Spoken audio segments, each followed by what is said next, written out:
Sometimes you need to find a student's total score quickly just by typing their name. Instead of scrolling manually through a table, Excel can do this automatically using the VLOOKUP function.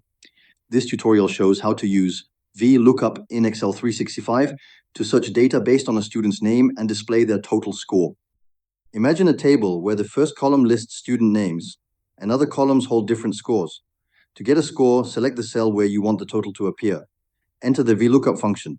The first argument is the lookup value, the cell containing the student's name. Next, select the table array, which includes both names and scores. The leftmost column of this range must be the student names because VLOOKUP searches vertically through that first column. Then, specify the column index number of the field you want Excel to return. For example, if the total score is in the fifth column of the selected table, enter 5. Finally, decide between an exact match or an approximate match. Use false for an exact match. This ensures Excel returns the exact student's total score. You could use true for an approximate result, but here we want precision. Once the formula is confirmed, Excel will display the student's total score. Changing the name in the lookup cell will automatically update the result to the new student's score. This saves time and reduces the chance of errors when dealing with structured data.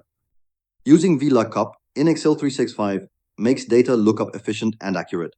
It's especially useful for anyone managing tables like student records, product lists, or schedules, whenever you need to retrieve specific information quickly.